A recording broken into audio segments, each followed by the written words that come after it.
Olá, amigas e amigos, IBDFAN Bahia, Fernanda Barreto entrando no ar. Vamos chegando? Vou aguardando aqui para vocês irem entrando, tá? Na nossa live do nosso Sexta Convida. Sexta Axé Convida, na verdade, tá? Oi, Marília, boa noite, Jane. Olá, Paula, olá. Oi, galera, vamos entrando. Felipe Garbelotto, meu sócio amado, meu braço direito e esquerdo, meu irmão, meu gêmeo de alma. Boa noite, Daniela, tudo bem? Boa noite, Núria. Vamos entrando?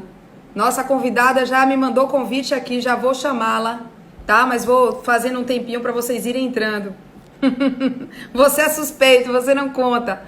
Silvia Felipe Marzagão, minha amiga amada, Vivi Girardi, só mulheres incríveis. Felipe também, um homem incrível, que eu amo. Gente, boa noite. Sexta-feira, direto da Bahia, mandando um axé para nós do Brasil. Precisando, estamos muito de energia positiva. E a Bahia, dia de sexta-feira, dizem que o axé é mais especial, tá? O axé da Bahia, sexta-feira, é poderoso. Ana Luísa, gente, só tem mulher incrível nessa live. Ana Luísa Nevares agora acabou de Ana Luísa, Vivi, Silvia, Marília. Eu tô demais, viu? Peraí que eu já vou aceitar a nossa convidada especialíssima. O palco é todo dela hoje, eu sou só a escada.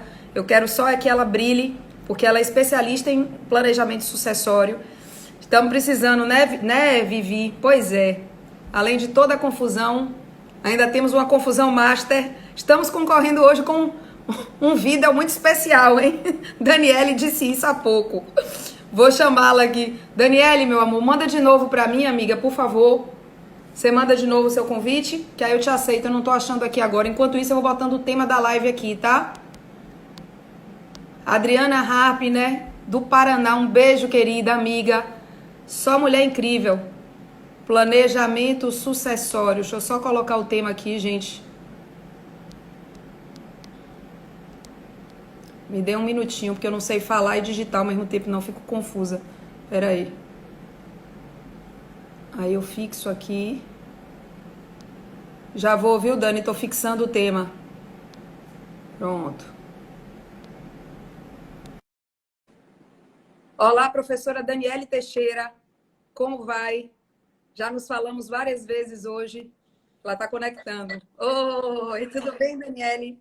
Boa noite. Boa noite, beijo grande. Gente, eu queria começar agradecendo muito a Daniele, que aceitou esse convite, feito em cima da hora, porque, de fato, hoje nós teríamos uma outra live, né, com o professor Pablo aqui na Bahia, mas ele, em virtude de uma questão pessoal, não pôde participar e me incumbiram, como primeira vice-presidente do IBDFAN Bahia, de levar essa live adiante. E eu, imediatamente, pensei no nome, né? Pensei em dois nomes, na verdade. Pensei na minha amiga querida, professora Luciana Brasileiro, que eu quero fazer uma live pelo IBDFAN Bahia também, falando de famílias simultâneas. Ela tem um livro belíssimo sobre o tema, lançado ano passado. E professora Daniele Teixeira. E professora Daniele, né, foi uma escolha muito feliz. Carla Alonso, que é do IBDFAN Bahia, com quem a gente trabalha, nossa secretária, que já foi vice-presidente do IBDFAN, ficou felicíssima, porque a gente não falou ainda de planejamento sucessório e não estava na pauta das próximas lives. Então, calhou muito bem, mesmo tendo sido, né, de última hora, a virtualidade nos permitiu isso. Então, Daniele, seja bem-vinda. E vou introduzir, né, o tema. Daniele é mestra e doutora pela UERJ, uma faculdade que é sonho para qualquer civilista, né? O programa de Direito Civil da UERJ é, enfim, brilhante. Todo civilista estuda, né, e sabe da cátedra e da produção científica da melhor qualidade da UERJ. É uma escola realmente muito importante para o direito civil brasileiro. E ela é professora da pós-graduação de lá, mestre e doutora.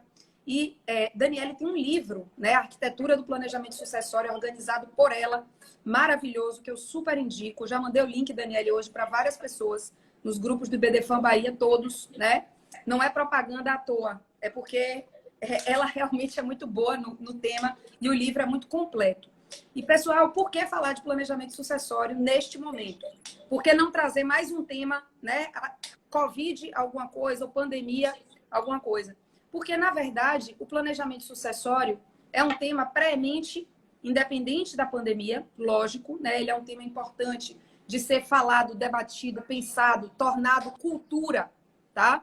em qualquer momento, mas nesse momento particularmente se torna imperativo falar de planejamento sucessório, porque talvez nunca antes na história recente, né, contemporânea, a gente tenha tido tanto a dimensão e a preemência da finitude.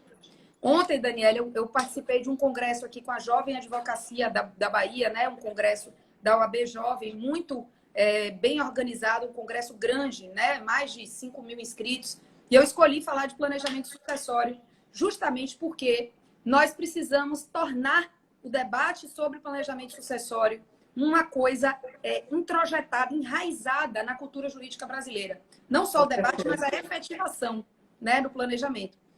A gente não fala de planejamento muito e o professor Rodrigo da Cunha, essa semana, dizia numa live que eu assisti que só 8% das pessoas no Brasil fazem testamento.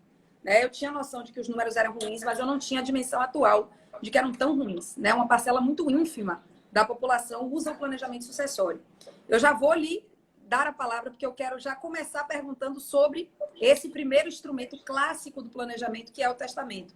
Né? Mas antes disso, eu queria só fazer uma colocação. Eu gosto muito de arte, né? Sou presidente da Comissão de Direito e Arte do IBDFAM, que é vice-presidida. Eu vi a live sua com a Luciana, excelente, de Almodóvar. Na verdade, não tem esse negócio de presidente e vice, não. É só formalidade, porque Luciana, Ave Maria, é uma pessoa que eu admiro demais, me inspira todos os dias, eu aprendo muito com ela. Tenho muito orgulho de fazer dupla com ela, né, na condução da comissão. E ontem o meu título da palestra foi As Intermitências da Morte. Precisamos falar de planejamento sucessório e herança digital. E As Intermitências da Morte é um livro do Saramago, que eu estive relendo passagens, eu já tinha lido há um bom tempo, e resolvi reler passagens durante a pandemia. Ô, Fernanda, você está lendo sobre morte durante a pandemia, mas na verdade não é. É um livro muito potente sobre vida, né? É um livro belíssimo. Ó, Vivi Girardi anuncia que o livro de Dani está na Amazon. Tá mesmo, eu mandei o link da Amazon pro pessoal. Mandei já esse link da Amazon. E observem, no livro, o Saramago começa com uma frase, Dani, eu não sei se você lembra, se você chegou a ler esse livro. Ele começa com uma frase que diz assim, e no dia seguinte, ninguém mais morreu. O livro começa assim, é a morte fazendo greve, né? A morte tirando férias, enfim. E, ó, Felipe, meu sócio, tá vendo o que é a sintonia ou a sincronicidade? Meu sócio dizendo que é o livro preferido dele de Saramago. E eu nem sabia. E eu também amo. E observe, é um livro lindo que mostra se a morte não existisse, o que aconteceria? Maria Rita Holanda, um beijo enorme, nossa presidente do BDFAM Pernambuco. Maravilhosa, só tem mulher poderosa aqui. Observe, se a morte não existisse, o que aconteceria? É o primeiro questionamento. E aí ele mostra várias questões, né, que acontecem e problemas se não existisse morte. Aí, em determinado trecho do livro, Dani, a morte resolve voltar a dar as caras. Ela faz uma carta que é lida na televisão para avisar as pessoas que ela vai voltar a matar. Só que ela estabelece uma regra. Antes da pessoa morrer, ela vai receber 7 dias antes uma carta avisando que ela vai morrer. E ela tem direito de, durante 7 dias, planejar a sua morte. Planejar o seu pós-mortem, na verdade, né? O que é que ela precisa fazer nesses últimos momentos antes da passagem. É tão bonito a parte que ele diz, aí a morte anuncia que ela vai avisar 7 dias antes, que vai rescindir, olha para isso, como é que ele descreve a morte? Que ela vai rescindir esse contrato chamado vida. Ele usa, inclusive, uma expressão jurídica, né? Rescindir o contrato temporário chamado vida. O contrato temporário chamado vida. Então, é um livro que me levou muito a refletir, né? Sobre a importância de pensar na finitude. Porque, na verdade, é a finitude que dá significado à vida. Se a gente pudesse viver eternamente, as coisas teriam uma outra filosofia, um outro sentido. É saber que o nosso tempo não é eterno, que a gente precisa, né, delimitar, estruturar, pensar na vida que a gente tem, porque é a que a gente conhece. Né? Eu estou falando da terrena, não estou falando da espiritualidade. Que se torna tão importante pensar na morte e na vida. E a gente não fala de morte. E aí eu queria lhe perguntar, bom, eu queria que você definisse, se puder, né, para o pessoal que está nos assistindo, planejamento sucessório, e falasse um pouco do que você acha sobre o primeiro instrumento de planejamento, que é o testamento. Bem, primeiro, axé. Adorei o nome do evento. Axé com é um prazer, uma alegria estar falando com você, Fernanda, aí na Bahia. E como é que é a sintonia, né? Você falou do meu livro Arquitetura, mas a base da minha dissertação, da minha tese de doutorado é esse aqui. E a epígrafe é exatamente este livro do Saramago. Do E eu Saramago. botei, no dia seguinte, ninguém morreu, Ah, né? Saramago, As Intermitências da Morte. Então, assim, muita sintonia de... Eu sabia que eu tinha, eu só não sabia qual era o livro, estava olhando enquanto você falava. pronto. Com certeza, né? A questão primeiro agradecer aí as amigas que estão aí e dizer que também várias autoras do Arquitetura do Planejamento elas também têm obras e artigos no Arquitetura. O prefácio, E, inclusive, é da Ana Luísa, que estava aqui, inclusive. Né? e falar de testamento perto da Ana Luísa dá até, né? até receio, mas vamos lá. Eu acho que, acima de tudo, essa questão sua é fundamental, a questão da finitude, o número. Na tese, eu fiz o levantamento pelo Colégio Notarial de testamentos públicos, e quando se fala ainda em 8%, esse dado é distorcido em todo o Brasil, que é muito mais centralizado no Sudeste e um pouco no Sul, do que em proporção Norte, Nordeste e Centro-Oeste. Por exemplo, eu lembro no Acre, assim, de um ano para o outro, eram 6 testamentos públicos. No outro ano caiu para 3. E isso eu estou falando dados de 5, 6 anos atrás. Foi na época que eu fiz a tese. Ana Então, Luísa tá aí, realmente, ó, presente. é questão cultural. E eu acho que o planejamento nada mais do que exercer realmente a sucessão testamentária, né? Quando se fala com planejamento, o testamento ficou menos importante, eu acho que não. Pelo contrário, ele ganhou uma força e uma importância. Agora, gente, desculpa, nós estamos numa quarentena, cachorro, papagaio, periquito. Não se preocupe, eu E também se tenho. tiver algum latido aí por perto, eu sou Frida também está culpada. aqui aprontando, minha Frida. Então, com certeza, eu acho que nesse sentido, realmente a questão da finitude. Nós não temos uma questão cultural de fazermos testamento, a gente não gosta de falar da morte, a gente não gosta de ter essa realidade da finitude, e com isso temos muita dificuldade de pensar, porque a finitude é isso, né? É a sucessão, é a transmissão do bastão, vamos dizer assim. E isso, culturalmente, eu digo que também tem um grande outro tabu nas nossas relações, que é a questão de pacto antinupcial, né? Não, se fala muito pouco. Obrigada. Se fala muito. Tive um socorro aqui, um SOS. Se fala muito Imaginei. pouco também em pacto antinupcial, falar sobre regime de bens antes de casar é uma saia justa. Então, eu tenho um amigo, Sérgio Neg, professor de Juiz de Fora, ele diz que testamento no Brasil é quase que o personagem de série americana. Mas realmente se faz muito pouco. Agora, o planejamento chegou para ficar e cada vez mais. Isso é uma questão imprescindível que a gente tem que estar aplicando. E também eu acho que é muito importante desconstruir esse planejamento sucessório. Muita gente, às vezes, já fazia sem dar essa nomenclatura, né? E por que este nome agora tomou um boom? Que nada mais é que uma organização patrimonial com transmissão de bens. Né? Então, eu gosto de desconstruir 2 pressupostos, de dizerem que planejamento é só para grandes fortunas, né? ou que planejamento visa fraudar a legítima. Né? Hoje eu tive a oportunidade de participar do grupo, pelo canal do Marcos Erhartz, do grupo lá de Pernambuco, né, da UFPE, que eram a professora Giselda Ironata e o Zeno Veloso, né? Sim. E interessante que no planejamento, no meu livro, que foi a base da tese, e eu fui estudar fora exatamente por isso, porque se falava muito pouco em legítima, e agora, assim, foi interessante ver eles trazendo a questão, né, de projeto de lei no sentido de diminuir, ser variável, se utilizar outras formas da legítima. Então, quando eu pude estudar um pouco mais sobre a questão da legítima, não que eu até também gosto de destacar que o nosso sistema, por ser um sistema dual, ter sucessão legítima e a sucessão testamentária, não digo que é o ideal, mas é muito bom. A questão é que a gente não usufrui da liberdade que a gente tem de 50%, inclusive do codicilo.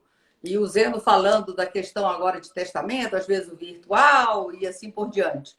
São circunstâncias que chegou na nossa realidade. Eu acho que essa interação também, hoje aqui, Minas, Bahia, porque eu moro no Rio, mas eu estou em Minas passando a quarentena com a minha filha, e essa interação veio para ficar, né? Realmente, se a gente tinha alguma resistência a essa questão tecnológica, realmente vai ser agora, a gente vai ter que se reconstruir dentro dessa forma, inclusive através de instrumentos, né?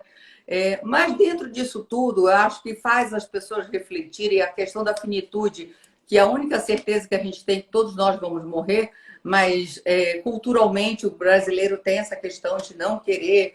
Só que esse tempo passou, né? Tempo é dinheiro, tempo é dilapidação patrimonial, uma judicialização de um processo. Então, todas as vantagens que se tem no planejamento de economia tributária, não é sonegação. Muita gente, quando eu falava que eu estava fazendo a tese de planejamento sucessório, planejamento, e viravam a cara até como se eu tivesse, como se planejamento fosse blindagem patrimonial. E ela é muito mais acessível a todos nós, porque você tem hoje em dia eu digo que um verdadeiro cardápio de produtos e instrumentos, né, que são os instrumentos, e preços. Dependendo do seu patrimônio, você vai escolher e adequar os instrumentos para esse planejamento, né? Então, planejar... igual, Dani, me permita só fazer essa pontuação. É uma desconstrução que eu viso, né, que eu julgo, parecida com o que a gente precisa fazer, por exemplo, no campo da arbitragem. Muita gente teme, né? Muita gente evita buscar a arbitragem, pensar na arbitragem, porque acha que a arbitragem é só para empresário, a arbitragem é só para grandes empresas. E, na verdade, já existem hoje, né, vias arbitrais mais baratas. Não vou dizer que são, né, pro bono, quase de graça, mas existem custos que podem ser, sim, reduzidos, minimizados. E os benefícios... E, além de tudo, as pessoas esquecem de fazer aquela conta de quanto custa o processo judicial, né? Quanto custa a judicialização de um problema. Você pode até gastar mais, por exemplo, para fazer o planejamento sucessório como advogado previamente, né, do que você gastaria num primeiro momento para ajuizar, para contratar um advogado para entrar com um inventário litigioso. Mas esse inventário litigioso não vai acabar em 5 anos, gente. Não vai. Eu tenho um inventário lá no escritório, o Felipe sabe disso, que veio para a gente por subestabelecimento, obviamente, de 1957.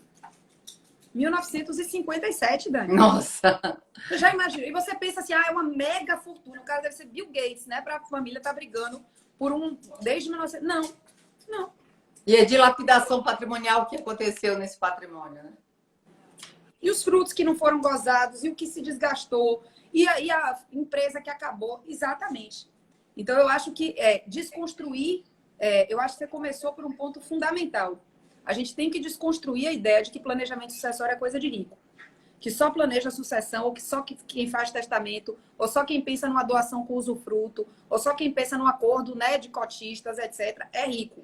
Porque... Não, pelo contrário, eu até escrevi um artigo com a Daniela Mucilo também, recentemente, que vai sair aí no livro coordenado aí pela Silvia, pela Ana Luísa e pela Marília, exatamente sobre a questão que o Covid trouxe essa finitude para dentro das nossas residências, né? Então, enquanto você não queria saber, no mundo não vai ter uma pessoa que não saiba que alguém veio a falecer, alguém próximo, não precisa ser familiar, e morreu de Covid. E disse, sabe o quê? Fernanda, doutora Fernanda, eu preciso, né, conversar sobre isso e tal. E ele queria fazer um testamento, mas nunca imaginou que ia falecer dessa doença horrível. Estava super bem, estava forte, de uma hora para outra. Já aconteceu comigo nesse período. De uma pessoa dizer, em outras palavras, não usou o termo planejamento sucessório, mas queria dizer isso. Não, mas é isso. Planejamento, às vezes, é um nome um pouco mais pomposo para essa questão de organizar, de se estruturar, de pensar. Então, com o Covid, trouxe essa realidade. E realmente não estamos mais no tempo que eu lembro do meu avô dizer: quando eu morrer, eles resolvem. Mas por quê? Eu acho que essa questão cultural de não exercer sua vontade. E o planejamento, eu acho que uma das vantagens é você determinar quando você quer e o que você quer. Mas, ao mesmo tempo, hoje, estudando mais o planejamento, eu vejo a importância, principalmente aí até fazendo um recorte, talvez, num patrimônio mais sofisticado, já numa questão de empresa, que também não vale só a vontade do autor de herança. Tem que se fazer o que eu chamo agora de customização do planejamento sucessório. Um planejamento mais personalidade e a necessidade de uma perspectiva subjetiva do planejamento para aquela família, né? Até para nós, operadores, advogados, sabermos indicar quais os melhores instrumentos na hora de apresentar um projeto, um planejamento. Mas aí eu estou falando mais de questões de empresa familiar ou de um negócio mesmo que, às vezes, mesmo o PJ, pessoa física, tem algumas áreas que tem ainda incentivo para ser como o agronegócio, por exemplo. Sim. Né? Então, muitas vezes a pessoa ainda é uma pessoa física. Porque só a vontade... Então, tem algumas circunstâncias do planejamento que são necessárias, como a qualificação dessa pessoa. E muitas vezes o planejamento é vendido só exatamente como holding. Até voltando um pouco à sua pergunta sobre testamento, realmente, mas os instrumentos que a gente tem mortis causa, né? Testamento, codicílio e fideicomisso, que agora até com a proposta do projeto de lei de voltar a se poder utilizar sem ser só restrito à prole eventual. Então, talvez a gente recupere aí um instituto que é uma triangulação que também possa estar dando um pouco mais de liberdade, né? O codicílio a gente sabe que mas você vê que a cultura é tão grande que nem o codicílio se utiliza no Brasil. Quer dizer, sim. A falta de se manifestar a sua vontade é muito grande. E aí eu acho que um dos maiores fatores são as transformações das famílias. Sim. A transformação das famílias, os recasamentos, as novas núpcias, os meus, teus e os nossos, que estão fazendo essas pessoas chegarem a nós, no nosso escritório, e dizer, eu vou casar de novo, qual o regime? Ou porque já teve alguma circunstância, ou porque tem filhos. Mas eu não quero, não quero ter minha comunicabilidade, como é que eu faço? Então, porque eu acho sempre muito importante a gente contextualizar, né, onde nós estamos e por que o planejamento sucessório hoje é uma coisa que veio para ficar e cada vez mais se tornar uma realidade. Por conta exatamente desse descompasso que nós estamos entre essa sociedade contemporânea, que é uma sociedade globalizada, tecnológica, olha que nós, né, totalmente conectada, fluida, né? Eu acho que até o vírus mostra bem isso, né? Bauman já falava mas fala-se hoje em dia na pós-modernidade estado gasoso, né? Eu acho que o vírus representa um pouco isso. Não tem como nem ter a retenção, né? O estado gasoso exatamente esse momento. Então, por todas essas circunstâncias, essas transformações socioeconômicas não aconteceram só no Brasil, aconteceram em outros locais, em outros países. E aí vamos fazer um pouco um recorte de alguns países da Europa. Eu ia lhe pedir fazer uma comparação. Vamos fazer aí um recorte Você estudou em Camerino, não foi? Foi, eu fiz uma pós lá, Direito Civil Constitucional, eram 3 anos e tal. Depois eu fiz o meu pós-doutorado na Alemanha. Pós-doutorado não. Na Alemanha eu fui doutorado de sanduíche, morei lá 6 meses, um mês, depois mais 5. Fui pesquisar, porque eu achava que no Brasil a gente estava com muito pouco material e eles já estão discutindo isso há 40, 50 anos.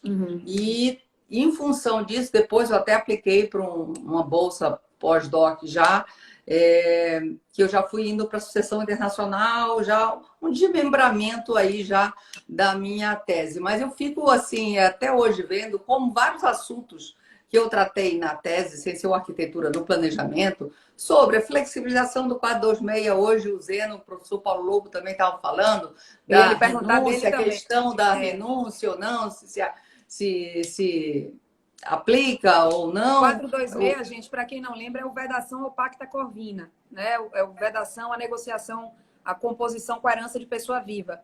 Queria que você até depois falasse um pouco sobre isso, a discussão de flexibilização dele. O professor Rolf Madalena hoje em dia está defendendo bem esse ponto em relação à questão da renúncia. Lógico que tem oposições, mas hoje em dia já é uma coisa mais discutida. Quando eu fiz na tese, estava ainda bem no início. Incipiente. Também já falando também sobre bens fora do Brasil, foram assuntos, a questão da autonomia, a própria discussão da função da legítima, né? A função da legítima é a mesma, e se nós pensarmos que isso não foi discutido desde o projeto de 2000, do Código 16, se teve uma discussão, hoje até a professora Gisele Deronaca estava falando, teve uma discussão lá, onde um código nosso gastou 15 anos para ser aprovado, e então o nosso Código Civil, que refletia o quê? Refletia uma sociedade de 1800, né? Então, quando foi o Código de 2002, não teve discussões sobre o tema, né? Quer dizer, eu acho que a gente perdeu uma oportunidade, mas foi tudo tão rápido que então voltou daquela forma. A questão né, quando o cônjuge se torna herdeiro necessário de 2002 para cá, até a professora Ana Luísa fala, né, desse super herdeiro, porque o cônjuge, super cônjuge, né, porque ele concorre com o descendente, com o ascendente e também está ali, mas também e agora foi super companheiro, né? E agora super companheiro. E você vê, quem defende, como a Marília, que o companheiro não é um herdeiro necessário, Mário Delgado, o próprio Rodrigo da Cunha, né, Pereira, o Conrado defende, tem várias pessoas, a doutrina, hoje também foi abordado isso, que defendem esse ponto de vista. Qual é o seu posicionamento, Dani, sobre isso? Esse é um tema sempre instigante, né? Inclusive, é tanta gente boa defendendo que o companheiro pode não ser herdeiro necessário, mas eu tenho muita dificuldade com isso. Eu também, mas eu acho assim, doutrinariamente seria, mas na prática realmente acaba sendo um impeditivo, mas eu não posso basear o meu fundamento, mas a gente sabe que na prática isso dificulta muito. Mas aí também eu acho que é uma obrigação também nossa, como advogados, quando se fala da questão do planejamento, eu acho que é de conscientizar essa questão, e não só na área de família, sabe? Sim. Eu acho que em outras áreas, contratual, empresarial, e aí? E a questão? E quando, sabe, tantos contratos hoje em dia, inclusive societários, não tem visibilidade ou a questão dos protocolos familiares hoje em dia está se desenvolvendo muito essa questão por conta das regras das empresas que têm que começar a pensar nessas circunstâncias. Até você falou sobre arquitetura, eu estou trabalhando agora já com o tomo 2, eu tentei buscar bem mais artigos de societário, de empresas familiares, de questões. Você sabe que eu achei interessantíssimo, Dani? Até lhe dar uma sugestão. Você podia fazer um podcast de planejamento sucessório, porque eu fui buscar. Então você vai tá de primeira mão aqui. Eu começo semana que vem com lives dos autores da arquitetura do planejamento. Maravilha. Ainda não vai ser um podcast, mas já vai, talvez se torne depois, mas até pela própria infraestrutura. Mas eu vou começar lives que vão ser arquitetura do planejamento em pauta. Então, já fica aí. O que eu ia dizer, olha que interessante, buscando podcast sobre planejamento sucessório, eu só achei de questões empresariais. Na verdade, páginas de empresas, um falando de empresas familiares e o outro falando de agronegócio. O planejamento no âmbito de ambas. Nenhum de advogados ou juristas especificamente, mas de pessoas da área empresarial que trabalham com empresas familiares e agronegócio querendo falar de planejamento.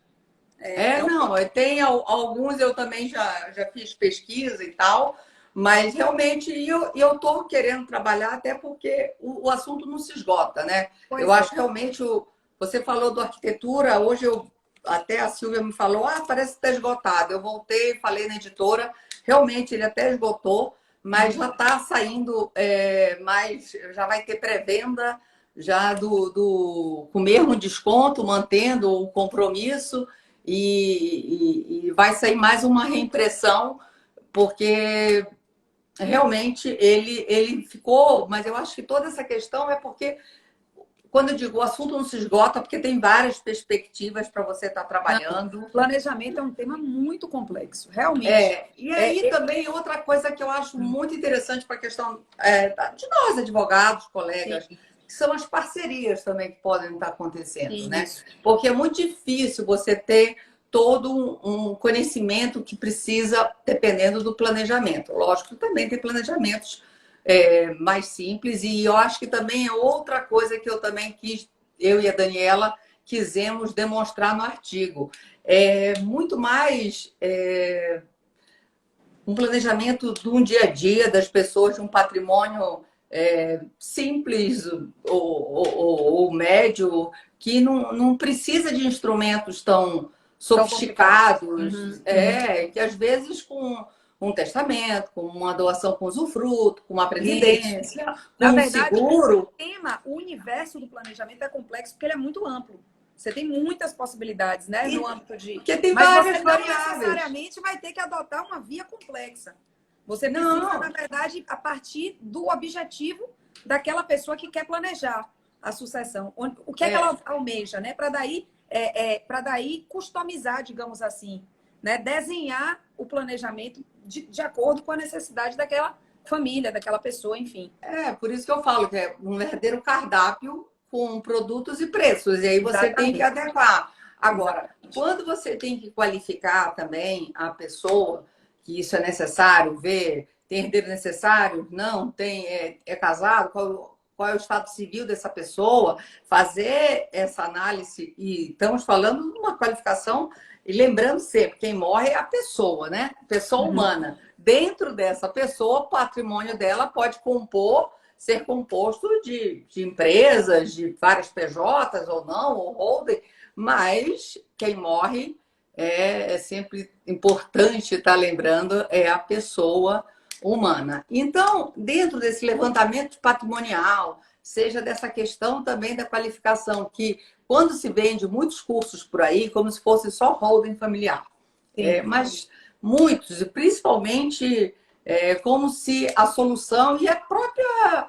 E não é isso, né? Você pode estar... Às vezes, tem um artigo da Simone Tassinari, também na arquitetura, excelente, e que ela faz essa conta, ela faz esse demonstrativo, que nem sempre é o melhor fazer uma holding, né? Sim. Então, depende. Aí, quando eu falo produtos e preços desse cardápio, é porque você vai ajustar exatamente quais os produtos, no caso, quais os instrumentos, ideal para que aí, e isso eu também é outro pressuposto que eu gosto de desconstruir, que não tem fórmula para planejamento, né?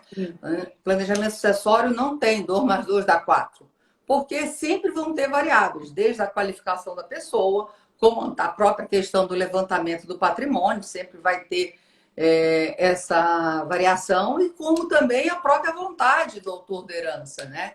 Ele também, essas vontades, e agora eu digo que além disso tudo, dependendo, você ainda tem que fazer essa análise subjetiva, quer dizer, essa customização, essa personalização do planejamento. Porque nem sempre a vontade de um autor de herança é o que os herdeiros vão estar querendo para eles. Eu acho que aí também volta de novo a questão da estrutura familiar, né?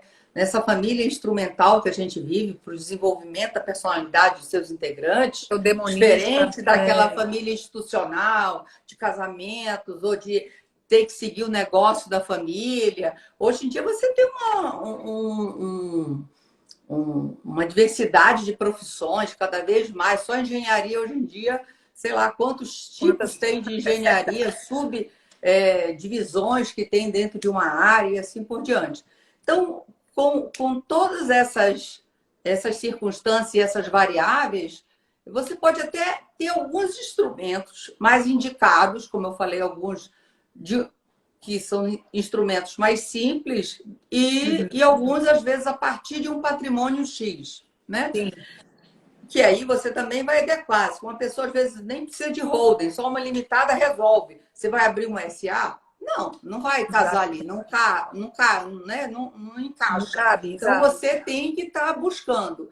E, às vezes, também, a necessidade dessa análise até subjetiva dessa questão da família, seja entre, às vezes, herdeiros, e não só os herdeiros necessários, mas qualquer pessoa que trabalhem dentro dessa estrutura familiar, seja um genro, um sobrinho, um tio, um primo, para saber, porque às vezes o futuro, quem vai tocar aquele negócio, ou você tem que terceirizar, buscar fora um administrador, né? Exatamente.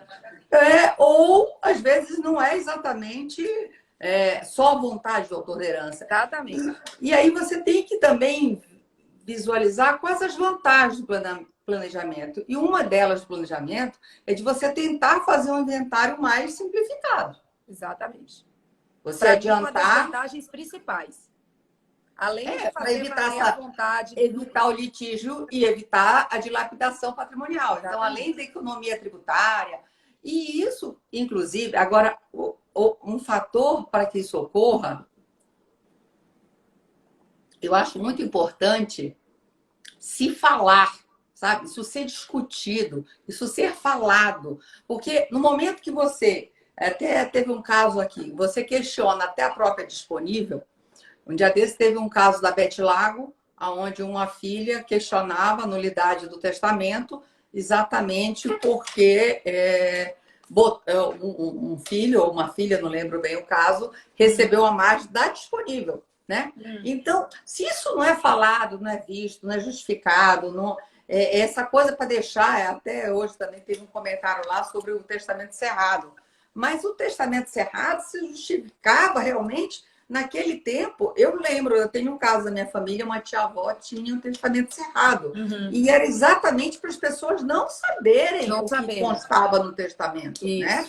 Então, mas esse é um outro mundo, não é o de hoje. Hoje tem que ser não só falado, discutido, e aí eu acho que não tem como nós, como mulheres, até pelos bastidores, preocuparmos com essa questão do gênero no planejamento sucessório, que às vezes muito autonomia faz distorções nesse planejamento, né? A gente sabe da nossa sociedade machista, a gente sabe dessa sociedade preconceituosa que nós vivemos. Então, isso tem um artigo também na arquitetura da Ana Carla Matos, né? Com a Isabela. E eu também já escrevi um outro artigo também sobre isso, porque essa questão do assim, chamando atenção para esse perigo dessa autonomia.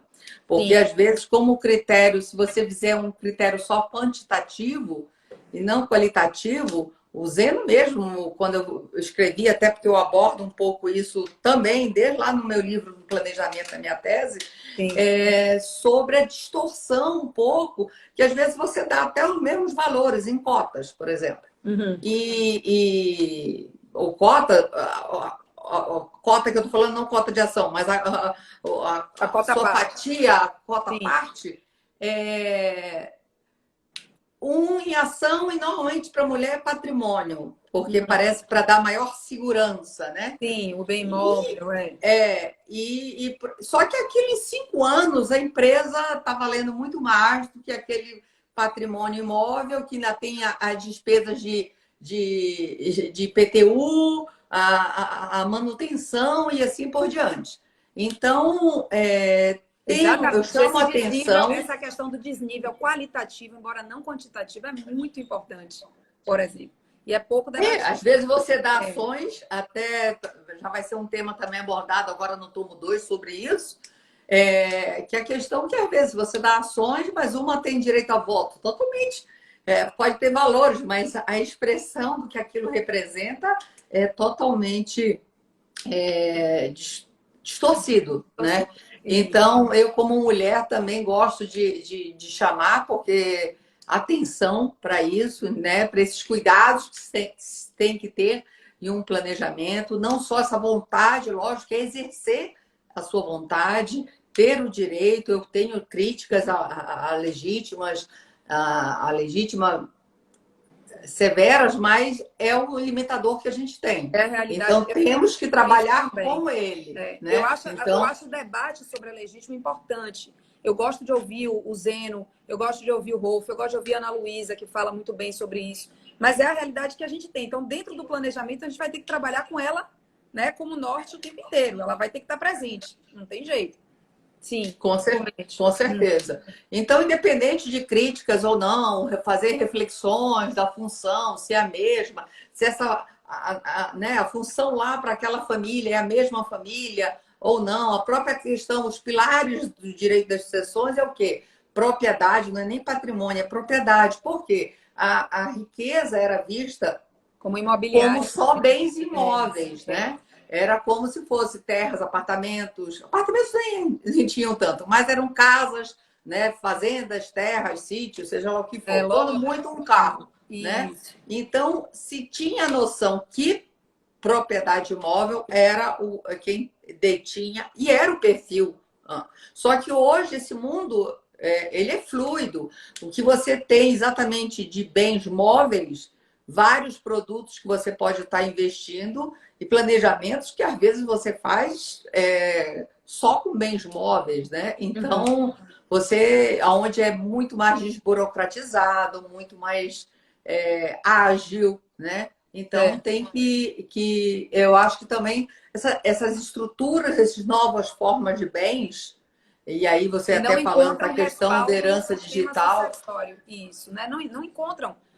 Isso aí é uma verdade inexorável. É muito... Quem milita com a advocacia constata isso. O tipo de riqueza hoje, né? A forma de circulação de bens é outra. Não, é outra. É uma sociedade totalmente... por isso que eu falo, são transformações socioeconômicas, né? Então, só que alguns outros países já foram fazendo algumas atualizações, a França, a própria Itália, a Alemanha, né? Então, 2009, a Alemanha, a França, acho 2006, 2008. E eu falo modificações na questão de legislação sucessória, né? Então, Dani, aproveita. Que falta... Sim, complete que depois eu quero lhe fazer uma pergunta, vá. Não, então, assim, o que falta é exercer mais e a sua sucessão hoje, dentro do que a gente pode, é exercer. Então, tá indicando para várias outras circunstâncias. Então, tem várias vantagens para se fazer o planejamento, né? Sim. E quando se pega na questão do custo, que dependendo das vezes dos instrumentos que você vai usar, não é barato, mas outra coisa que eu indico também, mas com certeza o custo vai ser bem mais barato, como nós fizemos essa contextualização no início, né? Mas também você pode fazer por etapas, você não precisa necessariamente fazer tudo de uma vez. Perfeito. Você pode, às vezes você tem imóveis regularizados, você tem que estar organizando isso, todo esse patrimônio, então você pode fazer por etapas, faz isso esse ano, depois uma segunda, você pode dar essa opção também para o cliente, olha, o ideal seria isso, e devagar conforme a circunstância, né? Perfeito. Me diga, e nesse contexto, o que é que você acha dos planos de previdência privada e o tema também muito atual, que é a questão do seguro de vida, né? Como instrumentos de planejamento. Você entende que são instrumentos eficazes? Quais são os debates, né, mais urgentes que você acha que precisam ser analisados? Como a questão de se integra herança, não integra herança, incide TCMD, não incide TCMD. Queria que você falasse um pouquinho sobre isso. Então, vou começar pelo seguro, né? Que ele é mais claro o papel dele, né? Não entra no inventário, é um ótimo instrumento, mas e hoje em dia nós temos uma variedade de tipos de seguro muito grande, né? Você tem, então, o seguro de vida, sim, pode ser um ótimo instrumento. Aí tem muita gente falando, mas o prêmio vai ficando, às vezes, absurdos, né? Vai ficando pesando em função que vai aumentando da idade, que aí... Então, assim, aí que tá. Você tem que fazer de acordo com nem sempre o seguro de vida é um instrumento bom para todas as pessoas. Às vezes, para algumas pessoas, fica pesado. Já para outras, você pode fazer um seguro já pensando para pagar os impostos de TD que você vai ter que ter, para dar um custo para sua família, e já faz. Então, a visão daquela e a finalidade daquele seguro é específica, já é calculado, já é avaliado.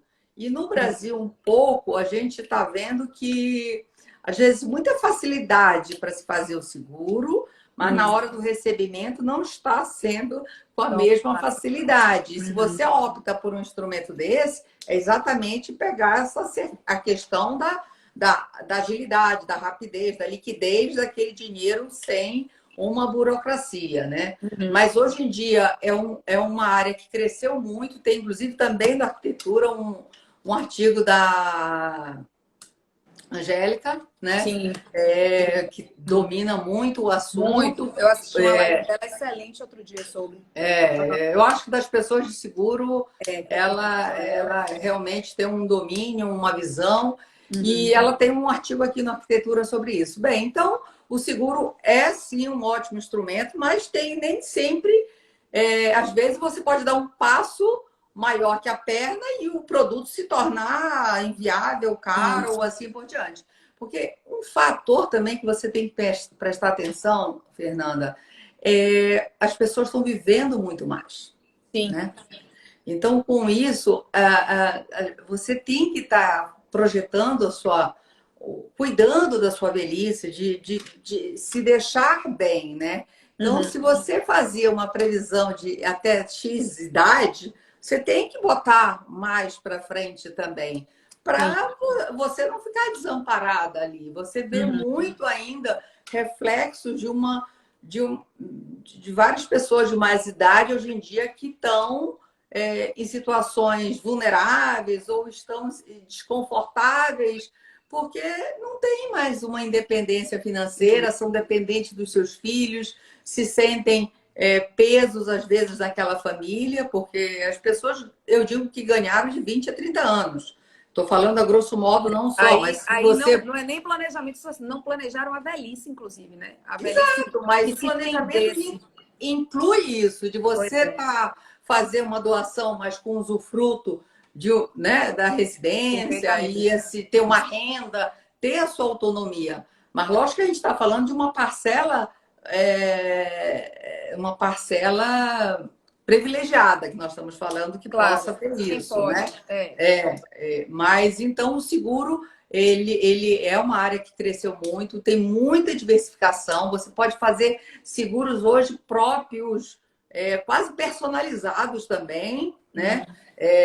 Hoje em dia se tem nessas corretoras uma diversificação muito grande de produtos de seguros de vida. E as previdências? A previdência, a gente está falando mais da aberta, né, no caso, e infelizmente a gente vê, e aí também até fiz uma pesquisa fim do ano passado para dar uma aula na jurisprudência e era de São Paulo, como a previdência está sendo vista como uma forma de fraude para legítima e se associando a palavra planejamento sucessório muito a fraude. Sabe? Eu vi várias decisões e é onde normalmente estava extinguindo, tirando um herdeiro necessário dentro daquela previdência privada. Tem um artigo também da Viviane no livro também sobre previdência privada e realmente ela é bem hoje em dia mas tem alguns estados, mas no Rio caiu, né? A incidência do ITCMD caiu. Então, mas é um excelente produto a previdência privada. Mas, por exemplo, tem um exemplo uma vez que me deram de um planejamento, a pessoa tinha todo o dinheiro em previdência privada, todo, não tinha, era só em previdência privada, tinha herdeiros necessários, deixou para terceiro. Isso é o quê? Nossa. Né? Aí, o que eu acho é que muitas ações, muitos planejamentos feitos inadequadamente, muitos planejamentos com questões de nulidade, vão estar batendo no judiciário. E é porque isso que se aí começou... é o nosso papel, né, Dani? O papel de advogar de forma competente, ética, séria, no âmbito do planejamento. Porque não adianta vender o que lá na frente não vai ser entregue. Não adianta você estar tirando, inclusive, a paz da pessoa que acha que planejou, que acha que está tudo resolvido e que depois que morrer vai bater o problema que ela não queria que acontecesse. Aí eu acho, não só da questão ética, mas assim, é quase que dar um tiro no pé, no sentido de você, se um planejamento, para ele ser efetivo e eficaz, é evitar o judiciário, se você faz instrumentos que tem, porque você sabe, tudo pode ser questionado. Então, sim. por isso que eu acho a importância de estar claro as situações, sabe? Uhum. Ser faladas, discutidas, tenho isso, vou deixar isso, estou pensando assim, e não aquilo se tornar tabu, segredo. Um tabu, um problema, porque por mais que você utilize, como esse caso da Beth Lago, que ela fez o testamento e tal, o filho que foi lá e questionou. Tudo bem, não estamos nem falando de um planejamento, mas a questão da segurança jurídica, aí você vai me falar, mas a segurança jurídica no mundo, né?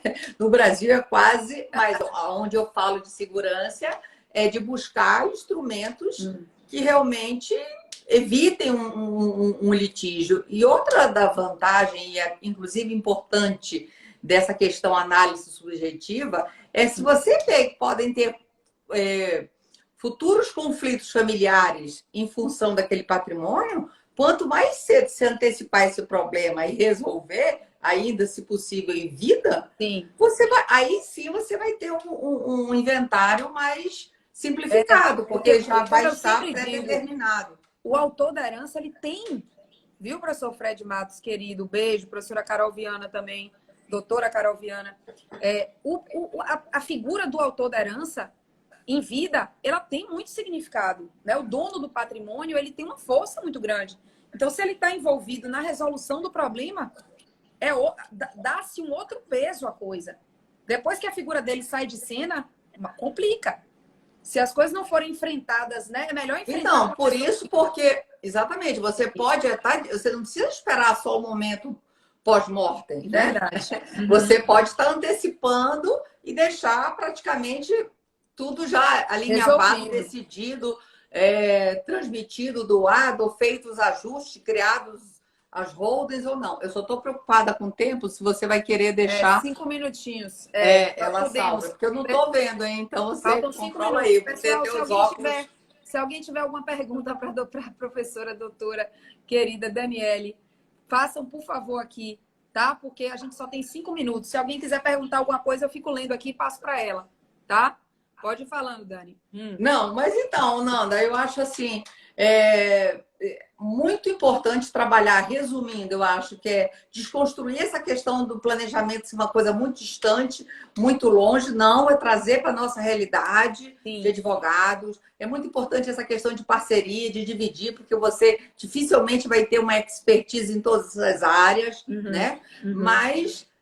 se você é familiarista, se o escritório não tem societário, faz uma parceria com o societário, tributário. Então, para você estar... Meu escritório, Dani, eu tenho um conforto, porque meu escritório é somente civil, tributário e empresarial.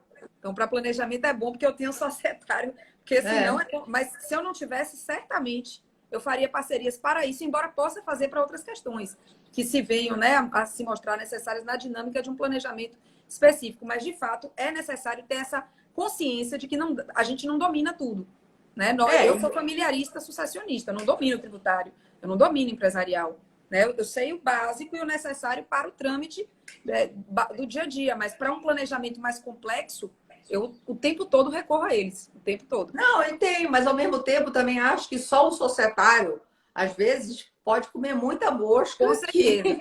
E de questões de nulidades parciais ou totais em um planejamento. Isso. Então, quando eu falo comer mosca, no sentido muito mais de realmente, eles também não têm todo o conhecimento que a gente tem de de civil. E eu acho que também... os meus sócios de empresarial e tributário o tempo todo recorrem à parte de família e sucessões para formar as patrimoniais, para todas as questões, as holdings e tudo mais. O diálogo é constante e é bilateral.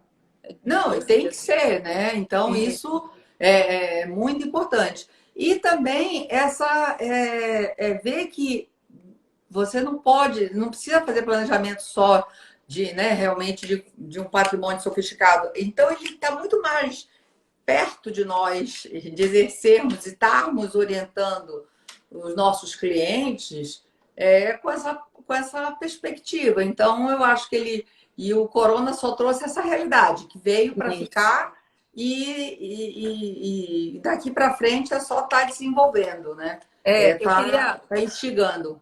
Para concluir, eu concluo com uma reflexão, Dani, e aí lhe dou a palavra para você se despedir do nosso público. Eu tenho um amigo cujo pai faleceu de um câncer muito fulminante, coisa de 1 mês e meio, e ele é educador, né, professor da Federal aqui, e ele me disse o seguinte: amiga, se eu pudesse sugerir uma alteração no currículo de toda a educação, né, do básico ao superior, seria uma matéria para falar da morte. Eu não estava preparado, porque nunca conversei sobre, nunca pensei sobre. Meu pai não estava preparado.